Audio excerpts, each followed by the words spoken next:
성도 여러분 안녕하십니까? 안녕하세요. 행복한 안식일입니다. 성도 여러분 정말 뵙고 싶었습니다.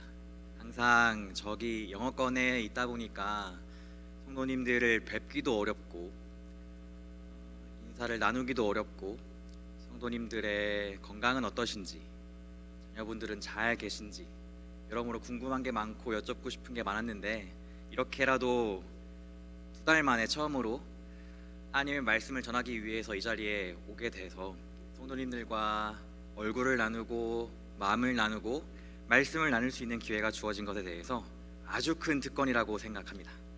감사합니다. 저도 오랜만에 한국말로 설교합니다. 제가 세미나리에 있을 때 다양한 교회에서 봉사했는데 마지막 1년은 시카고에 있는 한마음교회에서 봉사했거든요.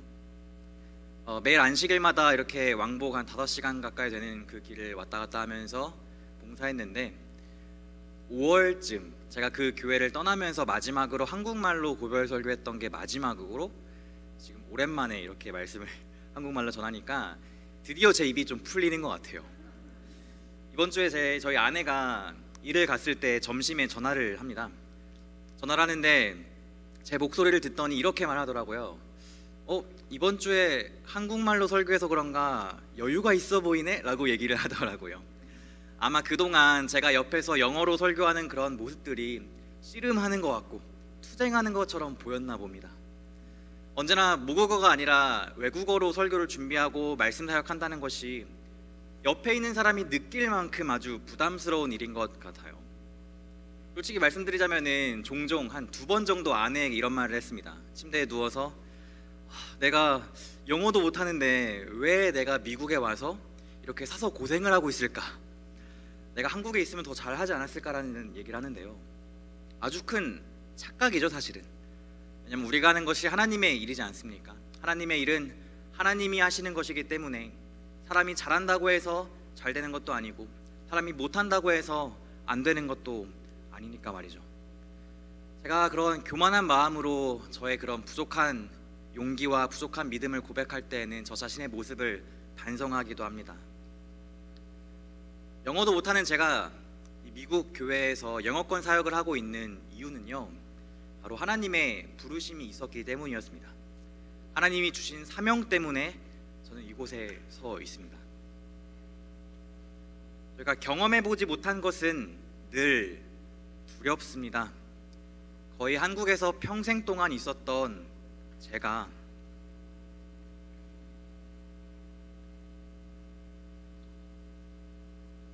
한국에서 평생 동안 있었던 제가 영어교회에서 설교하는 게 목회 사역한다는 게 저에게는 경험해보지 못한 것이기 때문에 두려웠습니다. 아마도 이 교회에 앉아 계신 성도님들도 수십 년 전에 가족들을 이끌고 혹은 단신의 몸으로 이 미국 땅에 오셔서 적응해 나가는 것이 얼마나 힘드셨을지 상상하게 됩니다. 얼마나 떨리고 염려되고 두려운 일들이 많으셨겠습니까? 아프기라도 하면 보험이 없을 때에는 병원을 가는 것도 어렵고 얼마나 고생을 많이 하셨을지요.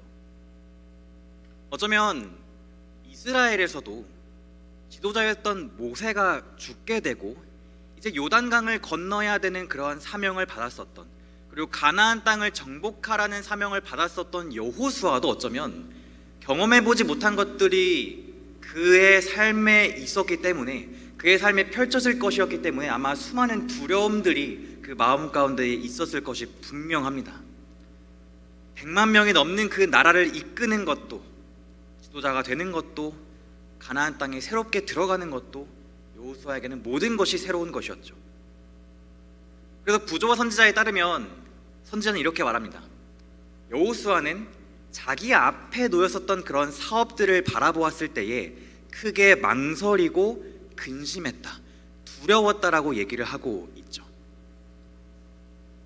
아마도 경험해보지 못한 것들은 언제나 두렵기 때문일 것입니다.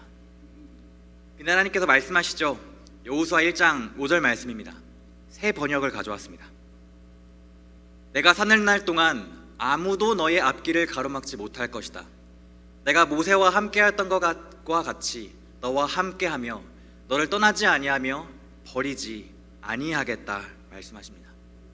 여호수아는 이 말씀을 들은 이후에 다음과 같은 하나님의 보증의 말씀을 듣고 그의 공포심과 두려움과 떨림이 사라졌다라고 얘기를 하고 있습니다. 경험해보지 못한 것은 늘 두렵습니다. 하지만 하나님이 함께 하심을 믿는다면 그 두려움은 확신으로 변할 수 있게 되는 것이죠.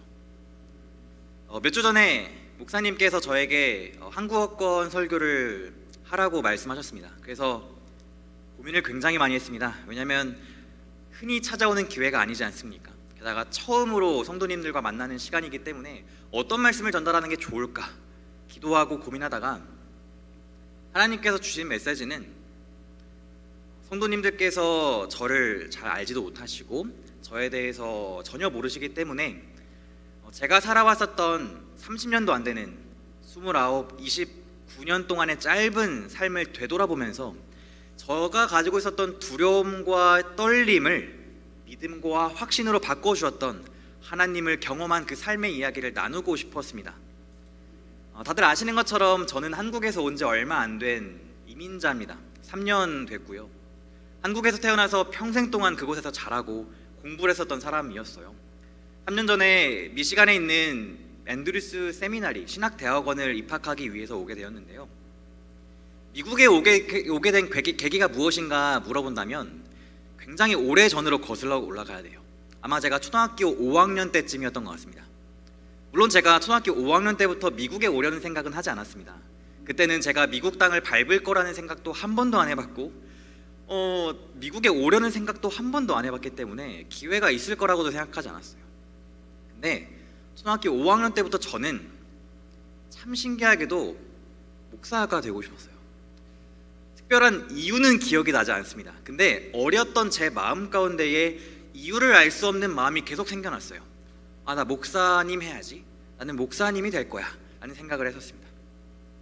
그런데 그 당시에 제가 말씀드렸던 것처럼 우연 같았다라고 얘기했는데 우연처럼 생겨났었던 이 마음이 나중에 들어서는 그게 우연이 아니었다라는 것을 하나씩 깨달아가기 시작합니다.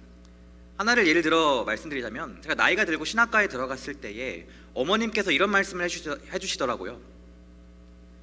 성준아, 너가 뱃속에 있을 때 엄마는 이 뱃속에 있는 아이를 품고 있을 때에 설교 말씀을 잘 하시는 그런 목사님들을 보면 이 뱃속에 있는 아이도 하나님의 말씀을 전하는 목회자가 됐으면 좋겠다라고 기도를 하셨다고 하더라고요.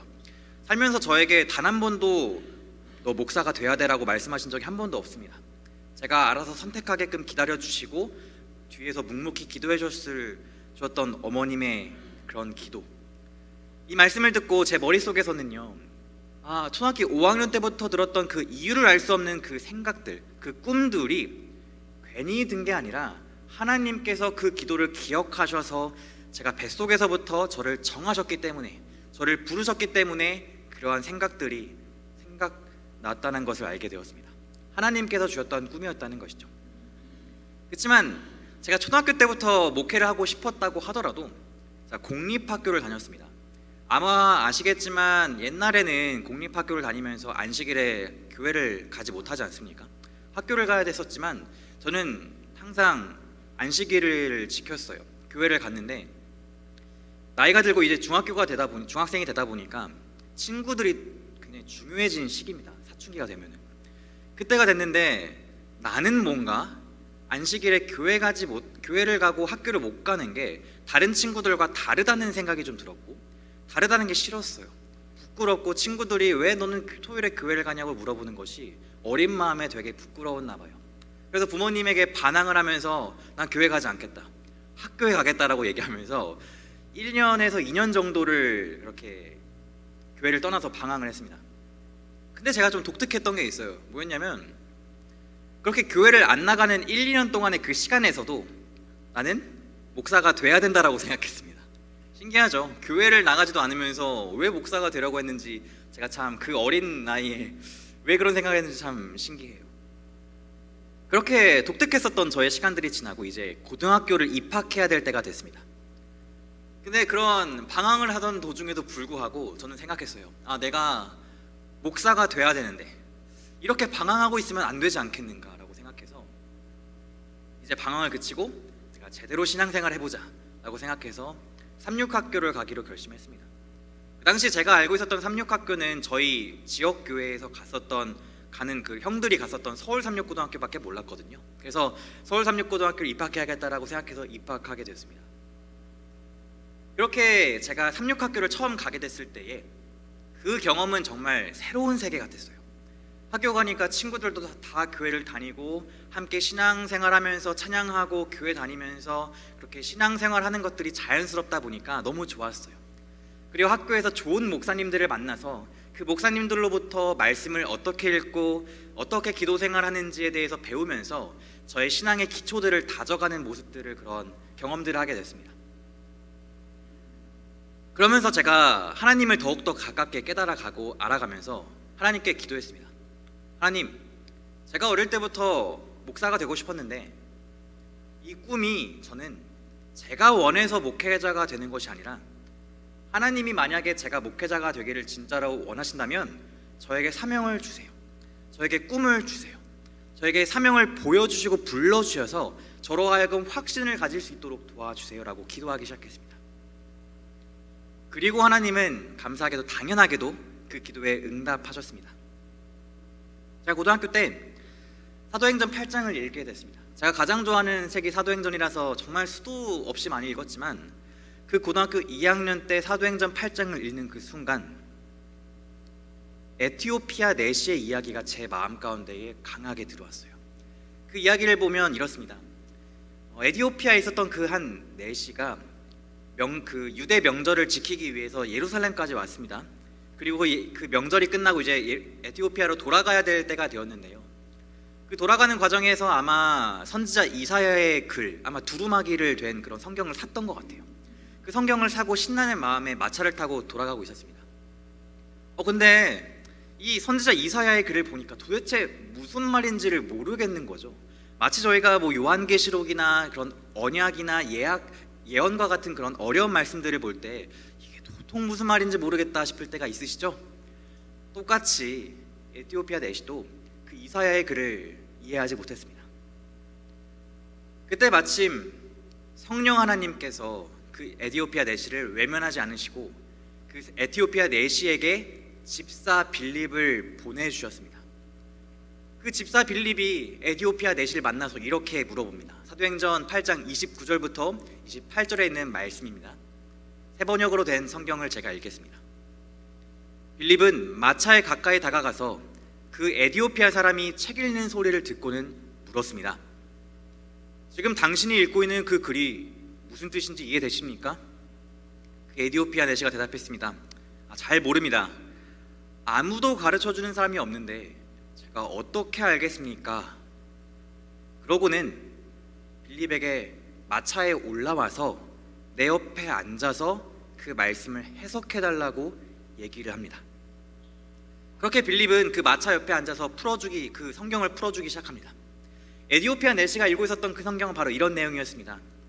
도살장에 끌려가는 어린 양의 모습, 고난받는 종의 모습, 그 이사야의 예언된 고난받는 메시아의 그 모습을 읽고 있었는데 빌립이 이제 얘기해주기 시작하는 것이죠. 내가 만났던 예수가 이 메시아다. 하나님의 아들이신 이 예수 그리스도께서 십자가에 돌아가셔서 고난받는 종이 되셨고 부활하셨고 승천하셔서 다시 오실 거다라는 그 약속, 예수가 메시아라는 것을 말씀해 주었을 때에 그 에티오피아 내시는 그 말씀에 감동을 받고 물이 있는 곳으로 가서 침례를 받게 되는 이야기였습니다. 이 이야기가 감동스러운 말씀인데 그 말씀이 저의 마음 가운데 강하게 왔습니다. 왜냐하면 저 말씀 다시 보시면 아무도 가르쳐주는 사람이 없어서 몰랐었던, 예수를 알지 못했던 그 내시가 제 마음 가운데 꽂혔거든요. 개역개정 성경을 보면 이렇게 얘기합니다. 지도해주는 사람이 없어서, 아무도 가르쳐주는 사람이 없었기 때문에 어떻게 알겠냐라는 그 말씀이 제 마음 가운데 강하게 외쳤던 것이었습니다. 그리고 그 말씀을 보면서 하나님께서 그 말씀으로 저를 목회사역으로 부르신다는 것을 확신하게 되었습니다. 분명히 이 세계 어딘가에는 하나님의 말씀을 듣기를 원하고 예수를 필요로 하는 사람이 있는데 단순히 알려주는 사람이 없어서, 지도해주는 사람이 없어서 예수를 알지 못하는 사람들이 있다면 하나님이 저에게 네가 그곳으로 가서 예수를 알려주는 목회자가 되라는 그런 꿈을 하나님께서 주셨습니다. 하나님이 그 음성을 저에게 분명하게 주셨어요. 그때부터 그 말씀이, 그 꿈이 저의 사명이 되었습니다. 그래서 저는 고등학교 2학년 때부터 한국을 떠나기로 결심했어요. 왜냐하면 한국에는 목회자들이 많이 있었고 외국에는 목회자들이 없고 선교의 도움이 필요한 곳들이 많았기 때문에 한국을 떠나서 나를 통한 하나님의 사역이 필요한 그 사람들을 찾아가자. 그래서 해외에서 목회하는 목회자가 되기로 결심을 하게 되었습니다. 근데 제가 그 꿈을 가지게 됐다고 해서 제가 미래에 어떤 길을 가야 될지 분명하게 보였겠습니까? 되게 막연했죠. 왜냐면 저에게는 해외라는 그런 개념이 잘 몰랐어요.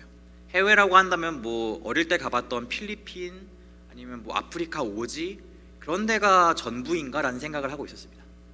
아주 오랜 시간 동안, 수년 동안 하나님께서 저에게 해외에서 목회하라는 꿈을 주셨음에도 불구하고 제가 어디로 가야 될지는 모르겠었어요. 막연한 상황들을 보내면서 시간 보냈습니다. 그렇게 막연한 시간들을 보내면서 고등학교를 졸업했고 삼육대학교 신학과에 들어가게 되었고요. 군대도 전역하게 되었고요. 다시 학교에 돌아가기 시작했습니다. 근데 학교에 돌아가기 전에 군대에 있을 때 제가 미래를 생각하면서 결심했습니다. 내가 해외에서 목회하겠다는 꿈을 가지고 있는데 이렇게 경험이 없어서는 되겠나. 제가 사실 영어로는 헬로우밖에 못하는 상황이었고 영어도 못하고 해외에서의 선교 사역이 어떤지도 경험해보지 못했기 때문에 제가 1년을 하나님께 구별해서 내가 제 미래의 꿈을 위해 시간을 구별하기로 결심했습니다. 근데 마침 3학년을 마치고 이제 휴학을 제가 하고 학교를 잠시 쉬려고 했었던 그 타이밍에 어떤 한 목사님께서 저에게 다가오셔서 물어보시더라고요. 미국에 있는 한 한인교회에서 선교사를 찾고 있다. 그래서 너가 혹시 가보지 않겠냐라고 얘기했습니다. 제가 하나님께 1년을 구별하겠다고 결심했기 때문에, 그리고 하나님의 부르심이 있었기 때문에 하나님이 이곳으로 날 인도하시는구나 라고 생각해서 그곳을 가게 됐습니다. 부모님과 결정하고 가기로 했습니다.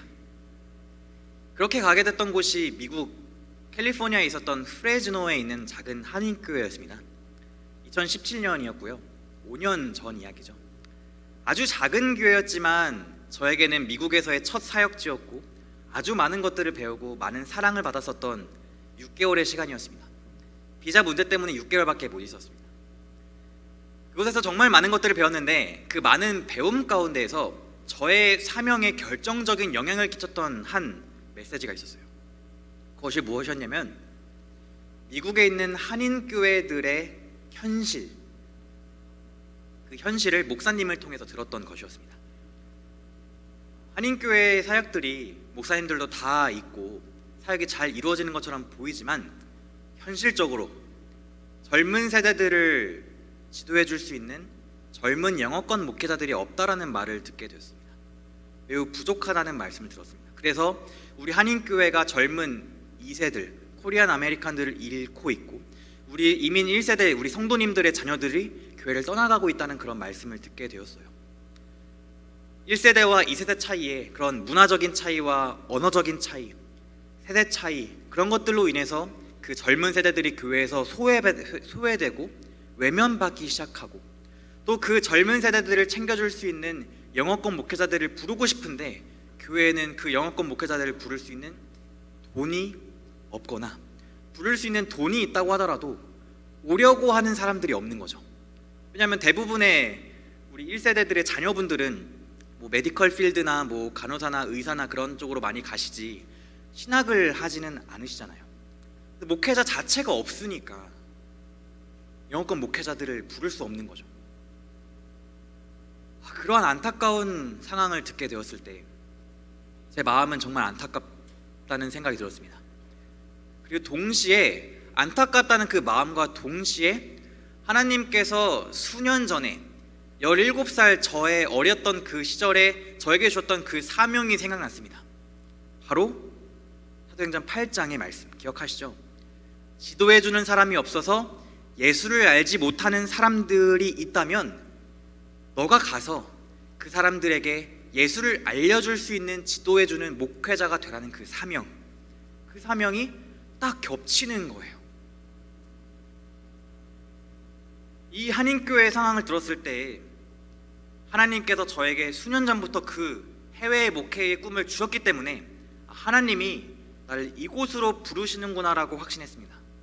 지도해주는 사람이 없고 알려주는 사람이 없고 함께해주는 사람이 없어서 예수를 알지 못하고 소외되고 있는 미국 한인교회의 젊은 세대들을 위해 목회자가 되라는 그런 부르심을 확신하게 되는 경험을 하게 되었습니다. 이제 하나님께서 저에게 어디로 가야 하는지 알려주신 거예요. 어디였습니까? 미국 땅, 미국에 있는 한인교회에 영어권 사역을 하라는 그런 꿈을 주셨습니다. 다시 잠깐 여호수아의 이야기를 좀 할게요. 아까 말씀을 나눴죠. 여호수아가 자기 앞에 있었던 많은 사업들을 바라보았을 때에 크게 근심하고 망설였지만 하나님의 보증의 말씀, 그 말씀을 듣고 그 두려움이 사라졌다라고 얘기했습니다. 여호수아의 마음 가운데에 두려움이 사라졌던 것은 그 말씀 때문이었습니다. 하나님의 보증의 말씀. 그런데 그뿐만이 아니라 하나님께서는요, 여호수아가 한 걸음 한 걸음 내디딜 때마다 하나님이 동행하고 계시다라는 것을 눈에 보이는 증거들을 직접 보여주심으로써 여호수아로 하여금 확신을 가질 수 있도록 하셨어요. 성경을 보면 수많은 증거들을 보여주시죠. 여호수아 2장에서는 이제 여리고에 정탐꾼을 보내게 됐는데 2장 24절의 말씀입니다. 여호와께서 그 온 땅을 우리 손에 주셨으므로 그 땅의 모든 주민이 우리 앞에서 간담이 녹더이다. 여호수아와 그 백성들이 믿음으로 발을 한 걸음 한 걸음 내딛기 시작하니까 하나님이 눈에 보이는 증거들을 보여주셨어요. 그 여리고에 있는 백성들이 두려워 떨고 있다는 것을 보여주심으로써 그 믿음을 확신할 수 있도록 하셨습니다. 여호수아가 깨달았겠죠. 하나님이 정말 우리와 함께 하시고 계시구나. 내가 하나님을 믿는 것이 틀림없구나. 내가 가도 되겠다. 또 시간이 지나서 여호수아 3장의 말씀을 보면 이제 요단강을 건너는 모습을 봅니다. 하나님께서 제사장들로 하여금 그 법궤를 들고 이제 그 요단강을 올라가라고 하죠. 요단강을 딱 발을 짚으라고 하죠.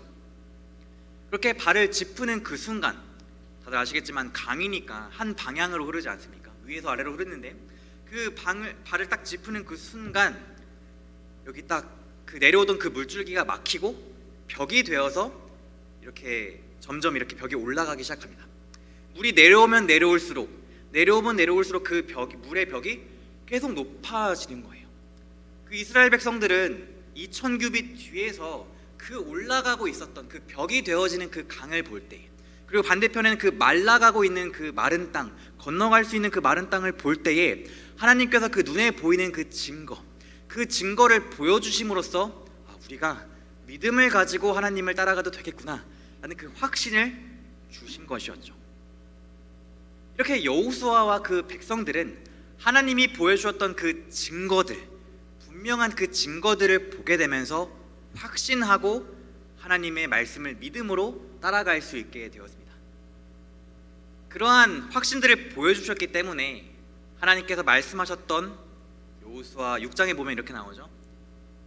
여리고성을 돌라고 하셨을 때도 의심하지 않고 믿음으로 건널 수 있었던 것이었고, 돌 수 있었던 것이었고, 또 시간이 지나서 아말렉과의 전투할 때는 여호수아가 해와 달에게 멈추라고 믿음으로 명령하였고 하나님께서 그 눈에 보이는 증거를 보여주었던 것이었죠. 처음 말씀드렸던 것처럼 아마 모든 것들이 여호수아에게는 경험해보지 못했던 것이었기 때문에 두려웠을 것입니다. 그렇지만 하나님은 여호수아에게 나 여호와가 그 길을 인도한다는 것을 분명히 보여주심으로써 여호수아로 하여금 확신할 수 있게 해주셨습니다. 다시 저의 이야기로 잠깐 돌아가면요, 하나님은 저에게도 이러한 말씀으로 저에게 꿈을 보여주신 것뿐만이 아니라 눈에 보일 수 있는 확실한 증거들을 통해서 저의 믿음을 확신하게 했습니다. 6개월 후에 비자 문제로 한국에 돌아갔을 때에 대학에 돌아갔습니다. 저에겐 이제 하나님께서 보여주신 분명한 비전이 생겼어요. 미국에 있는 한인교회 영어권에서 목회를 하겠다라는 그런 사명이었죠. 그렇지만 저는 여전히 두려웠습니다. 그거를 믿었지만 두려웠어요. 왜냐하면 저에게는 언어적인 장벽과 경제적인 장벽이 있었기 때문이었는데요. 먼저 제가 미국에서 목회하기 전에 제가 개인적으로 준비하는 시간이 필요하기 때문에 앤드루스 세미나리에서 대학원 공부를 해야겠다 생각했습니다. 그래서 그 공부하는 그 기간 동안 제가 나름대로 언어적으로 준비될 수 있지 않을까라고 생각했거든요. 근데 사실은 한국에 있으면서 그 대학원을 가는 것조차 쉽지 않았어요. 첫 번째로는 대학에서 요구하는 영어 성적이 필요했고 경제적인 부분들이 채워져야 했었거든요. 제가 부끄러운 말씀이지만 학창시절에 영어 공부를 한 적이 없습니다. 영어 단어를 외워본 적도 없고 공부해본 적도 없어서 자신이 없었어요. 저희 가정도 여유가 있는 집이 아니었기 때문에 태어나서 유학이라는 단어를 생각을 해본 적이 없었습니다.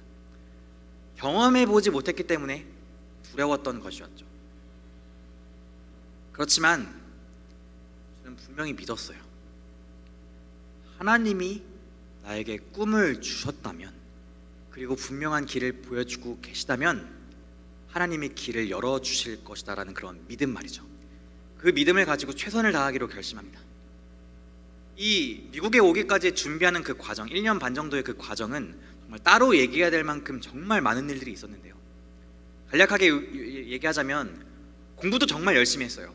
열심히 했지만 그 공부하는 과정 가운데에서 하나님이 기적과 같은 방법으로 저를 준비시켜 주는 과정들을 경험했습니다. 결국에는 앤드루스에서 요구하는 영어 성적보다 더 높은 성적을 만들어서 입학할 수 있는 자격을 갖게 되었고요. 또 경제적인 부분은 학교를 다니면서도 아르바이트를 2-3개씩 했습니다. 2-3개씩 하면서 친구들은 전혀 만나지 못할 만큼 1년 동안 정말 바쁘게 지내면서 버는 족족 통장에 집어넣었죠.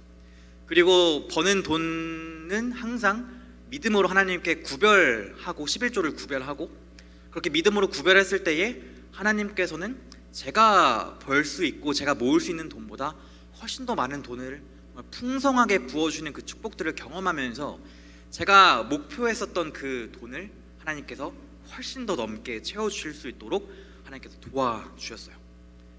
저는 이 과정들을 통해서, 이 준비하는 과정, 제가 믿음을 가지고 내가 하나님이 이끌어 주시는 그 길로 가겠다라고 선택하고 그 걸어가는 그 과정들마다 하나님께서 눈에 보일 수 있는 그 증거들을 보여주셨기 때문에 확신을 가지고 다시 한번 믿음으로 한 발자국 또 한 번 나아갈 수 있게 되었습니다. 모든 것이 하나님 없이는 이루어질 수 없었다는 것을 제가 알았기 때문이었어요.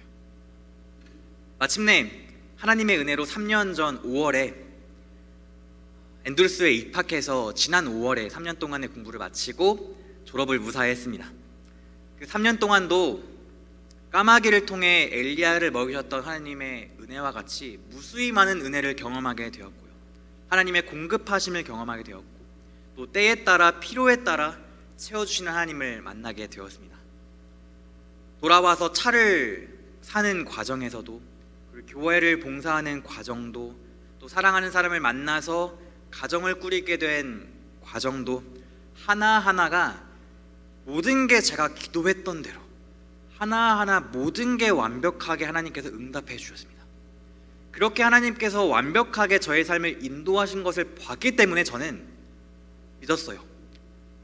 내가 어디로 갈지 모르고 어느 교회로 봉사받을지 모르고 내 신분도 안정적이지 못했고 어디로 갈지 몰랐지만 하나님께서 불러주시겠지, 하나님께서 이끄셨겠지, 내가 지금까지 어릴 때부터 5학년 때부터 목회의 꿈을 주신 게 괜히 그런 것이 아닐 것이고, 고등학교 2학년 때부터 해외 목회를 꿈꿨던 것이 괜히 그런 것이 아닐 것이고, 미국으로 올 수 있는 기회를 주셔서 미국 목회를 꿈꾸게 하신 것도 괜히 그런 게 아니시겠지. 심지어 나를 미국으로 앤드루스 대학원으로 데려오셨으니 하나님께서 책임지실 거라는 그런 믿음을 가지고 아무것도 보이지 않았지만, 막연했지만 그 믿음 하나 가지고 살았습니다. 제 삶에서도 하나님은 저를 태어나기 전부터도 미리 선택하셨고, 저를 부르셨고, 사명을 주셨고, 모든 것을 함께 하신다는 것을 보여주셨습니다. 저뿐만 아니라 하나님께서는 우리 각자의 삶을 향한 완전한 계획들을 가지고 계시다는 것을 저는 믿습니다. 우리 삶에 다가오는 많은 것들은 지금껏 우리가 경험해보지 못한 것이기 때문에 두려운 일들이 많이 있을 수 있겠습니다. 그렇지만 하나님의 인도하심을 믿고 하나님을 따르기로 선택한다면 하나님이 우리의 삶을 사용하시기를 기뻐하실 것입니다. 이러한 과정을 겪어서 지난 7월 5일부터 공식적으로 제가 올랜도 중앙교회에 영어부를 맡게 되었습니다.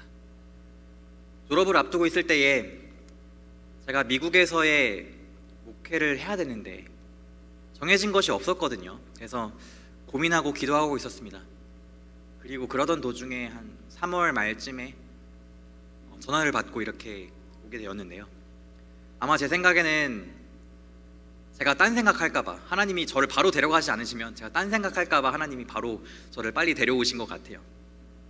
하나님이 어릴 때부터의 저의 삶을 돌아보면은 목회의 꿈을 주시고, 해외 목회의 꿈을 주시고, 영어권 사역의 꿈을 주셨던 것, 이런 꿈을 되돌아보면은 저의 모든 길을 인도하셨던 하나님께서 이 교회에 부르셨다는 것을 저는 믿어 의심치 않습니다. 하나님께서 저를 이 올랜도 중앙교회로 부르신 것을 저는 확신합니다. 이 교회가 제 오랜 기도의 응답이라는 것을 믿습니다. 그리고 제가 이곳에 있는 것도 이 교회의 기도의 응답이기를 간절히 바랍니다. 여호수아는 시간이 지나고 이제 여호수아 1장부터 쭉쭉쭉쭉 지나서 이제 24장에 돌아가면요, 여호수아가 이제 생을 마감하기 전에 이야기가 나옵니다. 생을 마감하기 전에 여호수아 24장 26절부터 27절에 있는 말씀은 이렇게 말하죠. 제가 읽겠습니다. 여호수아가 이 모든 말씀을 하나님의 율법책에 기록하고 큰 돌을 가져다가 거기 여호와의 성소 곁에 있는 상수리 나무 아래에 세우고 모든 백성에게 이르되, 보라, 이 돌이 우리에게 증거가 되리니 이는 여호와께서 우리에게 하신 모든 말씀을 이 돌이 들었음이니라. 그런즉 너희가 너희의 하나님을 부인하지 못하도록 이 돌이 증거가 되리라 하고. 여호수아는 두려움이 많았지만 하나님이 주신 그 사명을 선택했고 그 부르심을 따라 살았습니다. 믿음을 따라 한 걸음 한 걸음 나아가서 이제 생을 마감하게 되었을 때에 여호수아가 한 것은 바로 이것이었죠. 후대를 위해서, 자녀 세대를 위해서 언약을 다시 기록하고 언약을 다시 세운 것이었어요. 그리고 이렇게 얘기합니다. 너희와 함께 하셨던 하나님을 부인하지 못할 것이다 라고 말하는 것이죠. 이제 자녀 세대에게 신앙의 유산을 물려주는 과정을 겪게 되는 것인데요, 저는 여호수아의 삶을 보면서 여호수아의 삶이 우리가 겪게 될 삶을 보여주는 것 같았어요.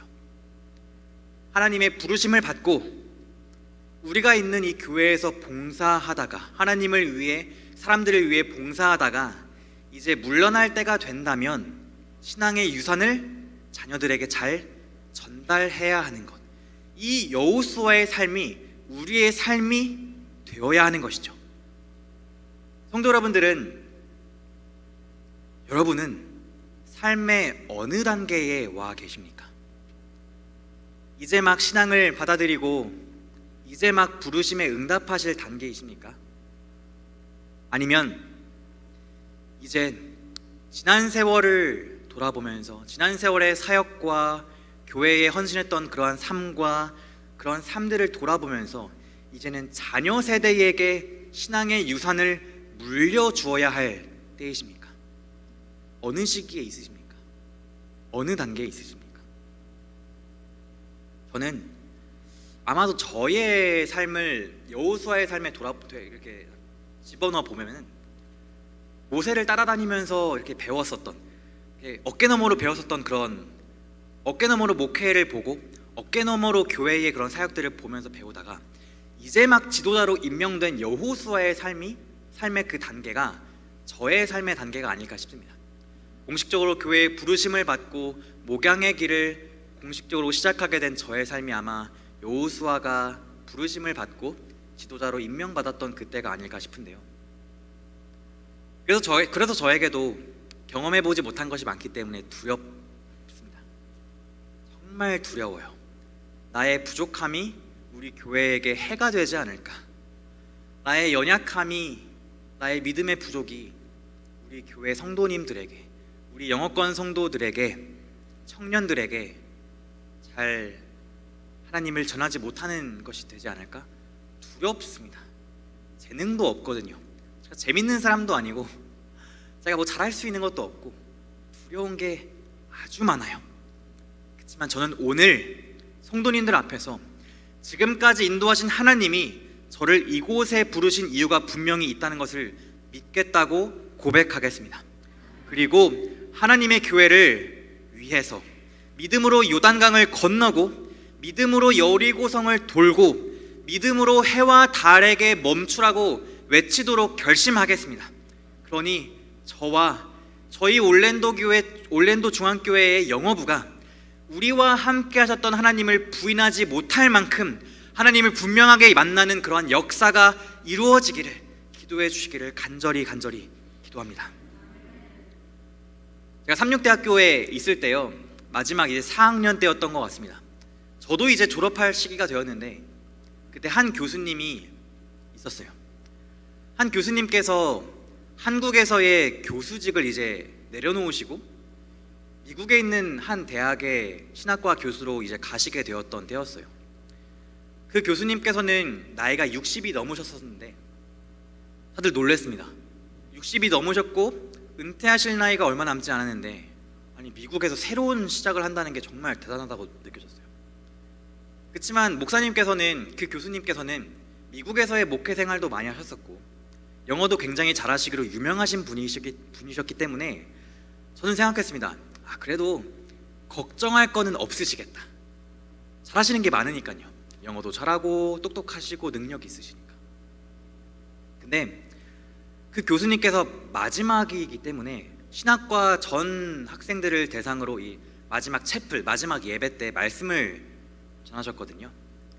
근데 그 채플에서 교수님께서 이렇게 말씀하시더라고요. 두렵다고 말씀하셨어요. 제 생각엔 걱정할 게 없었는데 두렵다라고 말씀하시는 게 저에게는 굉장히 신선한 충격이고 놀라움이었습니다. 이 말씀을 들으면서 저는 생각했습니다. 나이를 불문하고 두려움이란 것은 인간에게 필연적이구나 라는 생각을 하게 됐어요. 교수님도 아직 경험해보지 못한 미국에서의 교수 생활이었기 때문에 두려웠던 것이었는데요, 성도님들께서는 아직 경험해보지 못했기 때문에 두려운 곳이 혹시 있으십니까? 어쩌면 자녀들이 이제 커서 부모의 곁을 떠나서 멀리 나가는 것이 두려운 일일 수도 있겠고요, 어쩌면 자녀들이 이제는 본인의 선택으로, 어릴 때는 내가 교회 가자고 하면 교회 갔는데 지금은 본인들이 선택해서 신앙을 포기할 위기에 있다는 것도 두려운 일일 수도 있겠습니다. 우리 삶에는 다양한 것들이 있겠죠. 죽음이 두려울 수도 있고요, 내가 가장으로서의 집안에서의 영향력을 잃어가는 것도 두려울 수도 있겠고요, 내가 어릴 때보다 힘을 잃어가는 것도 두려울 수도 있겠습니다. 그렇다면 우리 교회는 두려운 것이 무엇일까요? 우리 교회의 입장에서 두려운 일은 무엇일까요? 아마도 11금이 줄어들고 교인들이 이사를 가고 교인들이 줄어드는 것이 아닐까 싶은 생각이 좀 들어요. 또 어쩌면 이런 것들이지 않겠습니까? 여호수아가 노년에 지도력을 물려주고 신앙의 유산을 물려주는 그 단계에 있었던 것과 마찬가지로 많은 그 성도님들도 그 단계에 있지 않을까 싶습니다. 많은 한인교회가 이제 세대가 바뀌는 시기가 이제 다가오기 시작하죠. 그 과정 가운데서든 많은 혼란들이 있었던 교회들이 있습니다. 분열이 있었던 교회도 있고요. 상처가 있어서 교회가 갈라지는 경우도 굉장히 많았습니다. 많은 교회들이 그 세대 교체라는 것은 지금껏 경험해보지 못했던 것이기 때문에 두려워하고 있어요. 떨고 있습니다. 저는 우리 올랜도 중앙교회가, 우리 영어부가 하나님 안에서 우리 부모 세대들, 우리 성도님들의 신앙의 유산을 잘 물려받을 수 있도록 기도가 많이 필요하다고 생각합니다.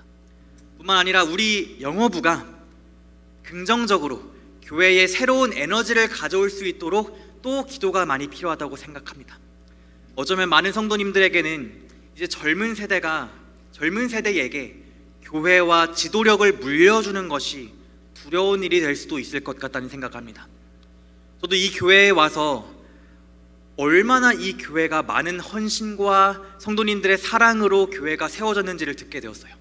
수많은 헌신과 수많은 사랑, 수많은 노력, 수많은 헌금, 이 교회를 세운 어른들의 노고들을, 그러한 헌신들을 젊은 세대들은 잘 몰라주는 것 같고, 헌금은 많이 하지 않으면서 교회 예산은 많이 쓰는 것 같고, 교회 11금은 줄어드는 것 같고, 여러모로 우리의 교회가 두렵다고 느끼는 상황들이 많이 다가올 수 있을 거라 생각합니다. 무엇이든지 간에 이전에 경험하지 못했던 것들이 찾아온다면 두려운 것이죠. 경험해보지 못했으니까.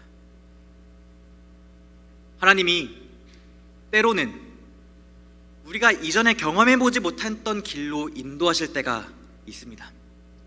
하지만 분명한 사실은요, 하나님은 여전히 우리를 인도하십니다. 여호수아 1장 5절 말씀입니다. 내가 사는 날 동안 아무도 너의 앞길을 가로막지 못할 것이다. 내가 모세와 함께 하였던 것과 마찬가지로 너와 함께하며 너를 떠나지 하며 너를 버리지 아니하겠다. 하나님은 성도님들께서 이 교회를 지키시고 세우실 때 함께 하셨던 것처럼 우리 올랜도 중앙교회 영어부가 교회를 세워나가고 교회를 이끌어 나갈 때에도 함께 하실 것입니다. 저는 저를 인도하신 하나님께서 이 교회에서도 저를 통해 이 교회를 인도하시기를 간절히 기도합니다. 우리 인생도 우리 교회도 경험해보지 못한 것이 많기 때문에 두려운 일이 많이 있을 수 있습니다. 하지만 저는 하나님께서 우리를 인도하시고 길을 보여주실 때에 우리가 믿음으로 하나님을 따르기로 선택하고 하나님의 인도하심을 두 눈으로 목격할 수 있는 저희 교회가 되기를 간절히 소망합니다. 그래서 부인할 수 없는 하나님의 증거가 우리 삶뿐만 아니라 우리 자녀들과 우리 교회 영어부에게도 우리 교회 성도님들의 모든 삶 속에서도 경험되어 줄 수 있기를 간절히 소망합니다. 말씀을 마치겠습니다. 사랑의 하나님, 경험해보지 못한 것은 늘 우리를 두렵게 하지만 우리 하나님께서 함께 하신다는 것을 믿겠습니다.